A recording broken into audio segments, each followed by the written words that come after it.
One of the tools that I find to be most useful in Illustrator is the Pathfinder tool. The Pathfinder tool makes it really easy to combine paths, divide objects, and subtract shapes. It's a really great tool to master because it will allow you to create more complex vector images and speeds up the overall workflow. Let's take a look. I'll start off by going to Window and opening the Pathfinder Palette. The Pathfinder Palette has several different sections. The first section is Shape Modes. Here I have 4 circles, and as you can see, they're all overlapping.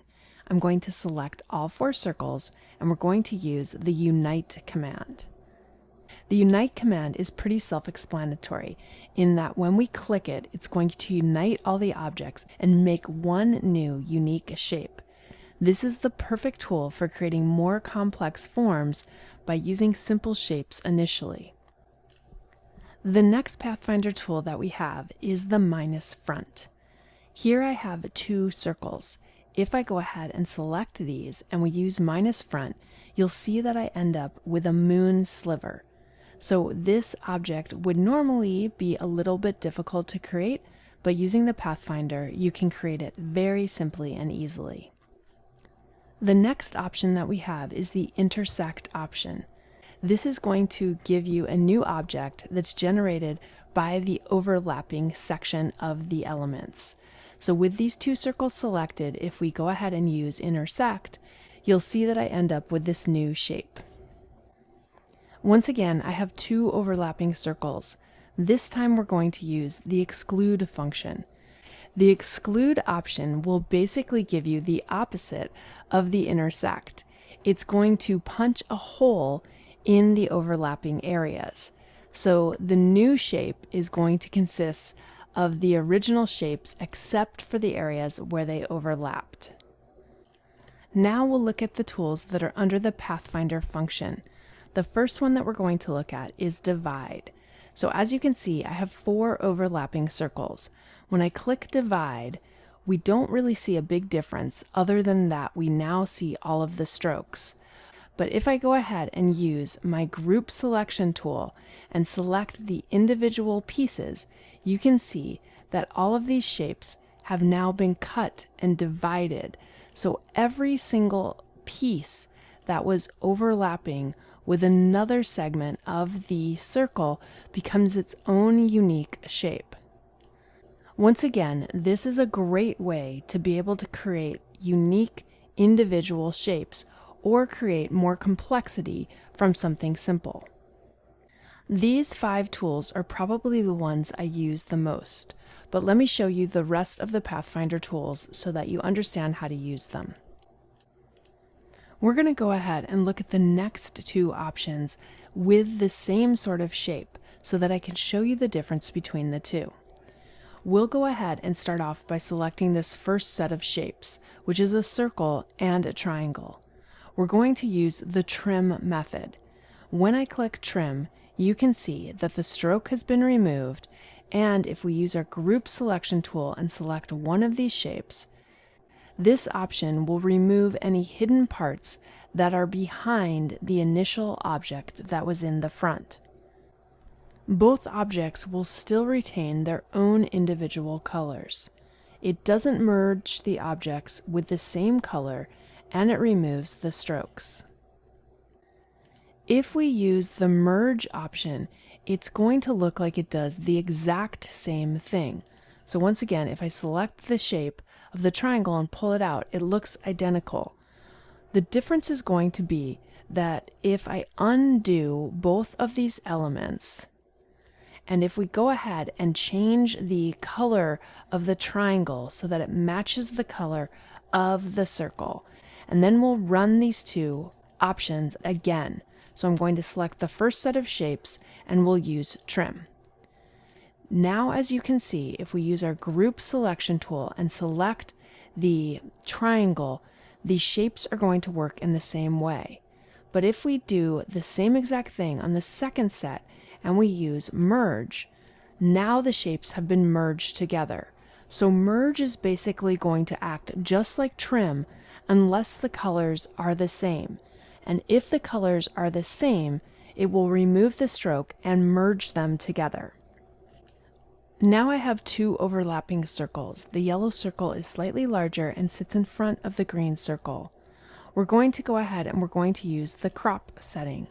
When we use crop, the resulting artwork is going to be the part that is overlapped.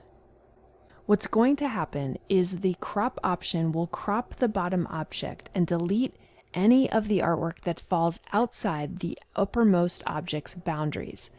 In addition, it will get rid of strokes. The one thing worth mentioning is that if we use our group selection tool and we select, you'll see that I am left with an existing shape that was the uppermost element. It just has no fill and no stroke. This is not true with the shape that was at the bottom. It will only retain that uppermost shape. Here I have 4 overlapping circles. I'm going to go ahead and select them all and use the outline method. When we go ahead and select outline, you will see that I end up with elements that have strokes.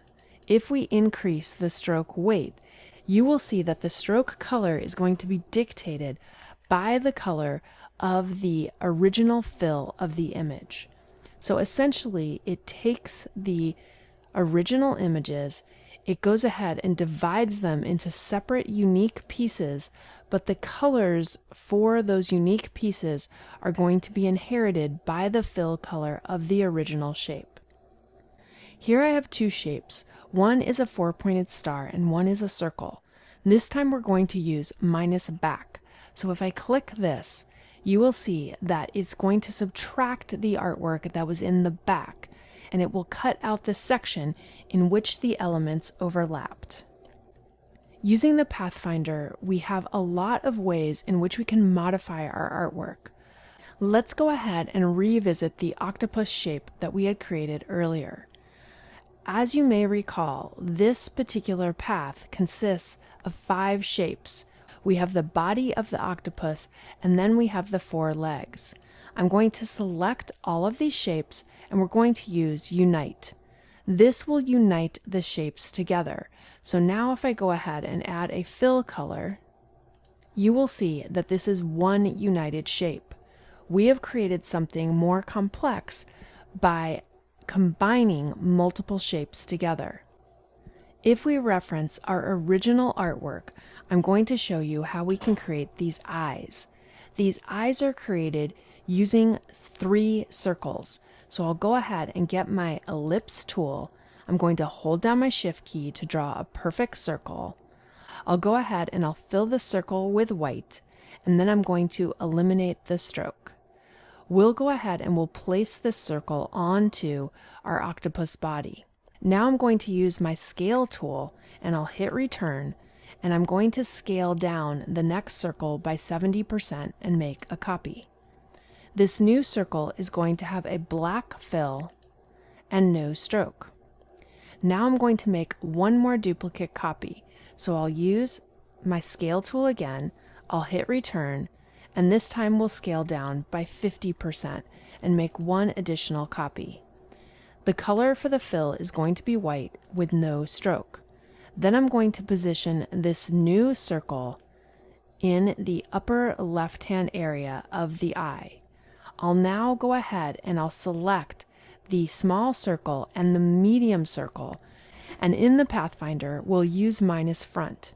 As you can see, I end up with the black portion of the eye. Now in order to make the duplicate copy of the eye, I'm simply going to use my selection tool. I'm going to tag all of the elements, and then I'll shift click on the body so that just the 3 eye segments are selected. Now we'll use our reflect tool, which is located underneath the rotate tool, or you can access it by using O. I'm going to hit return to open up the reflect window. We want to reflect vertically, and I'll click copy. Now that I have the copy, I'm going to switch to the move tool and simply move this over to the right. I'll hold down my shift key to constrain the movement so that the eyes are equally distributed. Even for creating simple sorts of things, the Pathfinder can be an indispensable tool that quickly allows you to make more complex shapes using a variety of simple shapes or by combining shapes together. This shape looks pretty complex, right? Well, let me show you how using the Pathfinder and some of the other tools that we've been reviewing in Illustrator will make creating something like this a snap. In order to create this sort of shape, I'm just going to draw a circle. I've held down my Shift key so that I can make a perfect circle. Using my selection tool, and I'm using the keyboard shortcut of V, I'm going to drag out a copy of this shape. I'm going to hold down my Shift key and my Option or Alt key. Holding down the Option and Alt key while you scale will ensure that the object scales out from the middle of the shape. I'm going to release my mouse first, and then I'm just going to nudge this over so that the underlying shape shows as a little bit of a sliver. I'll select both of these shapes and we'll use minus front. Now I'm going to switch to my Rotate tool by clicking keyboard shortcut R. I'll hold down my Option or Alt key to move the transformation point to the bottom of the shape. Then we're going to go ahead and rotate this by 15 degrees and create a copy. Now I'll simply use my keyboard shortcut of Command or Control D multiple times to create the copies that go all the way around the circle. And voila, we have a shape that looks similar to what I created earlier. Obviously, the width of the sliver and the amount of rotation will allow you to alter this sort of shape. But using these basic tools makes it really easy to build something complex. So don't forget to use the Pathfinder along with the other tools in Illustrator to help you build complex and more intricate shapes by starting off with just simple pieces.